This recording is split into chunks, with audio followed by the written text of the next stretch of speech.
So number 51. This type of cut is most frequently used in tunneling and drifting, regardless of their dimensions.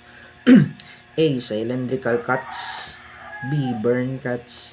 C. Crater cuts. Or D. Drifts with coal beds. So, ang answer diri sir kay cylindrical cuts, which ang cylindrical cuts kay refer na siya sa mga excavation or openings nga ginahimo para maka-shape og cylinder or cylindrical volume within a material.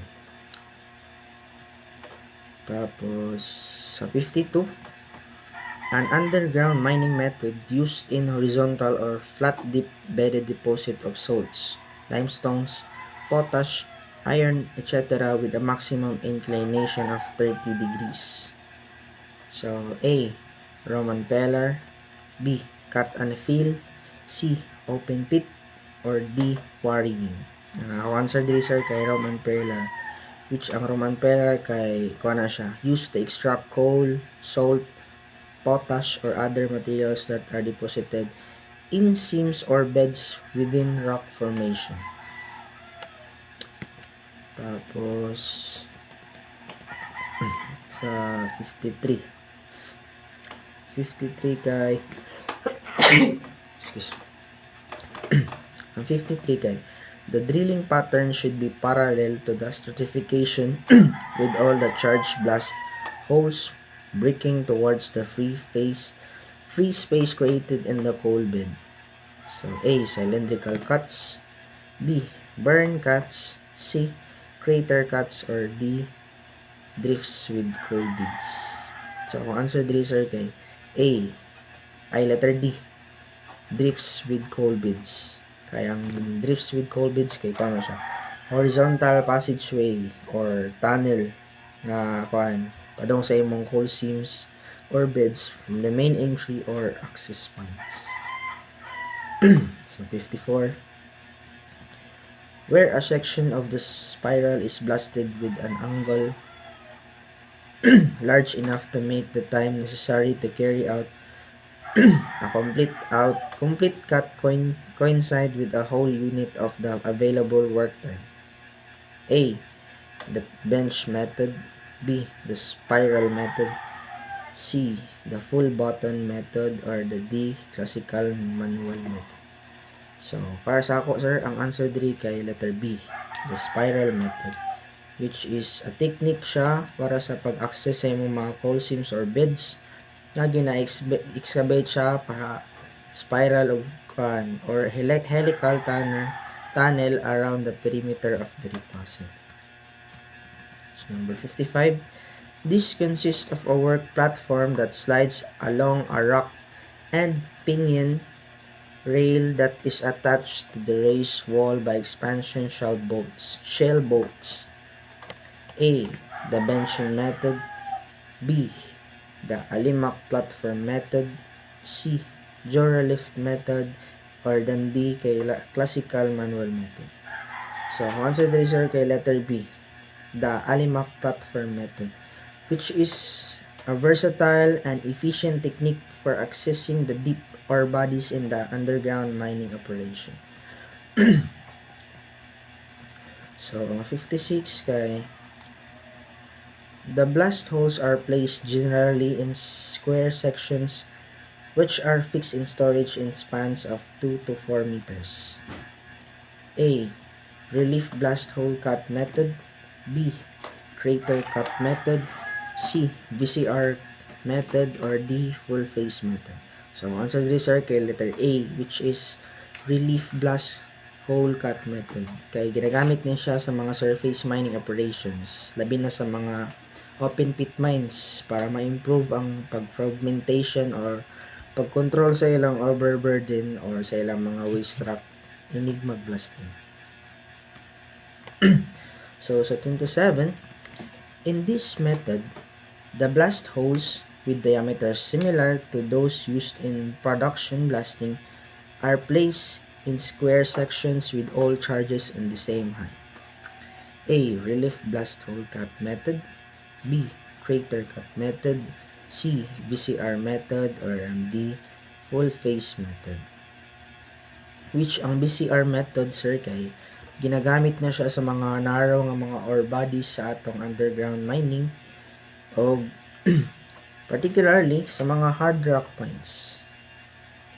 So, number 58, a supported underground mining method, which is the letter A, room on pillar, B, sublevel stoping, C, stope on pillar, or D, VCR stoping, which ang pangutana kay a support underground mining method. So, kung answer diri, sir, kay letter D, ang VCR stoping or ang vertical kamot ko sa VCR basta retreat ang one used primarily, ang VCR kay used primarily in underground mining of narrow vein deposits, particularly in hard rock mining operations.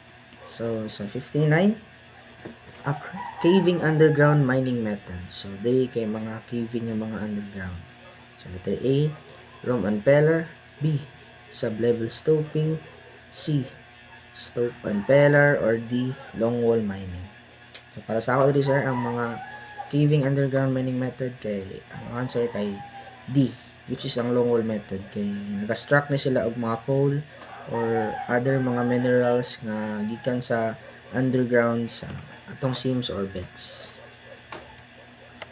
So, number 60, a caving underground mining method again. So, natay choices diri nga room and pillar, B, sublevel stoping, C, a stope and pillar, or D, block caving. Which ang akong answer diri, sir, kay block caving.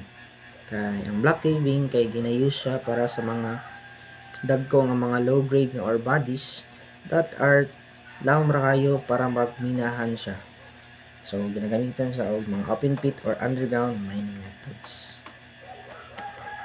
So, 61.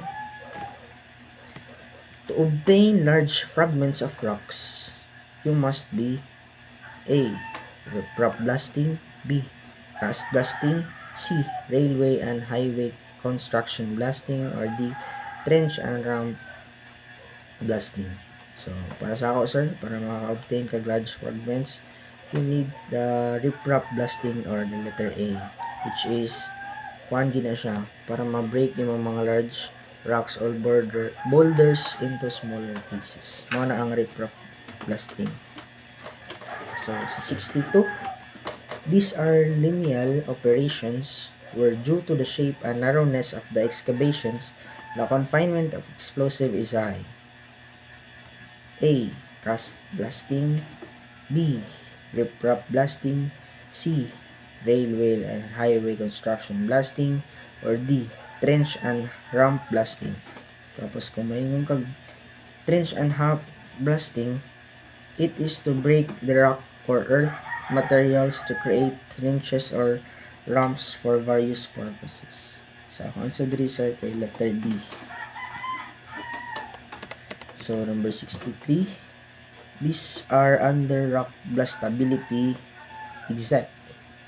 A, nomograph, B, Cretaceous, C,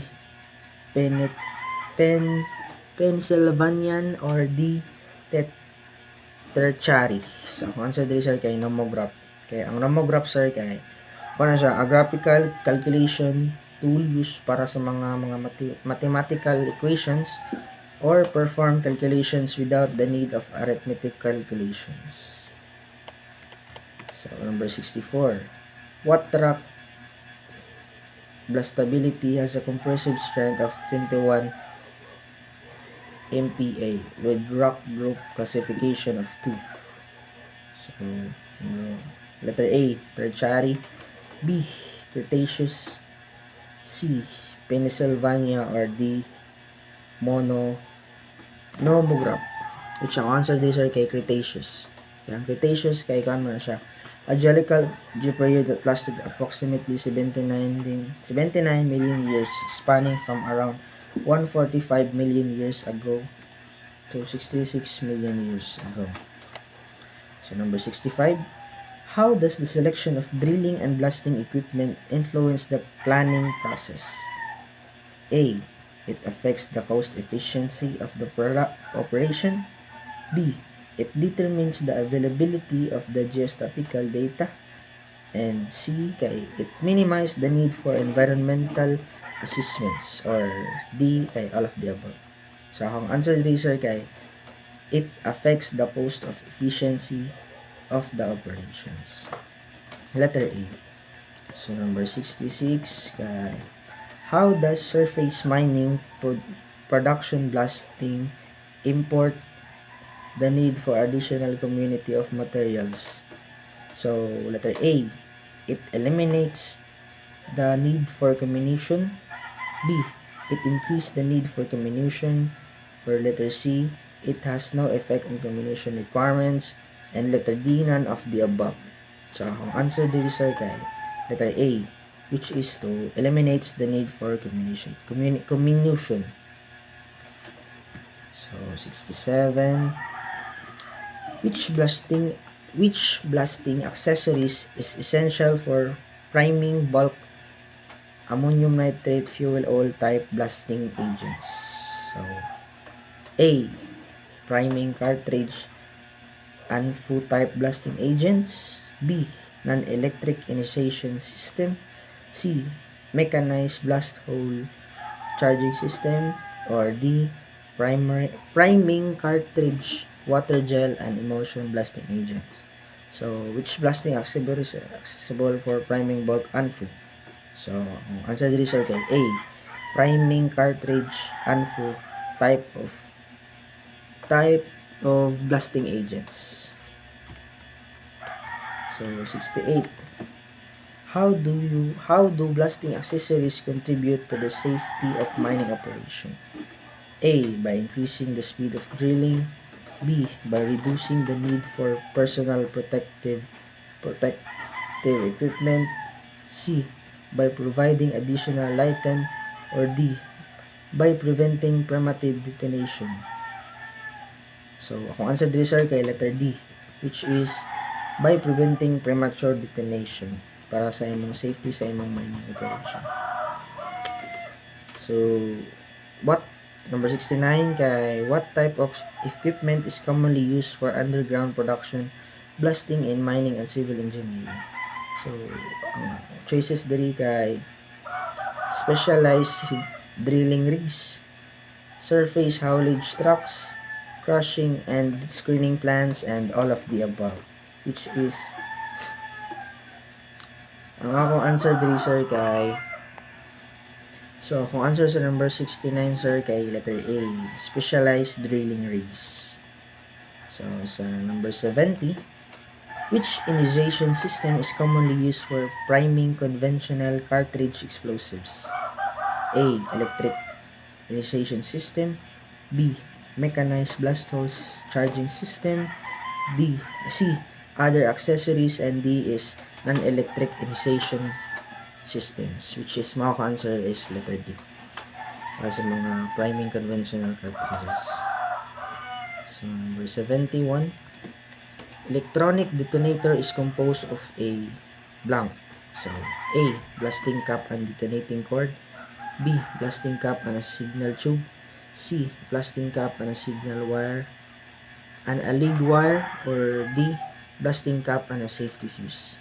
So, answer dito sir para sa mga electronic detonator, ang ginagamit na ay blasting cap and a lead wire. Okay, mga electronics man. So, 72. Plain detonator is composed of a blank. So, A. Blasting cap and detonating cord. B. Blasting cap and signal tube. C. Blasting cap and a leg wire. Or D. A blasting cap and a safety fuse, which is ang ako answer letter D. Blasting cap and safety fuse. So, number 73. What is the primary objective of underground production, blasting, and mining and civil engineering? So, letter A is extracting mineral for processing. B. fragmenting rock for excavation, C. Creating underground chambers, or D. Providing ventilation in underground. So, ang answer diri sir kay primary objective of underground production blasting man daw sa mining. So, answer diri kay fragmented rock for excavation. Letter B. So, 74. Which type of blasting agents are typically primed using boosters in initiation systems? A. ANFO type blasting agents, B. Slurry blasting agents, C. Water gel blasting agents, and D. Emulsion blasting agents. So, consider sir kay letter A, which is the ANFO type of blasting agents. So, number 75. The primary purpose of delay timing in blasting operations. So, letter A, controlling the direction of the blast. B, optimizing fragmentation of the muck pile. C, enhancing work safety. Or D, minimizing environmental impacts. So, question 3 kay primary purpose of delay timing in blasting operation. So, ang answer 3 kay letter B, para ma-optimize ang pag-fragment sa mga muck pile.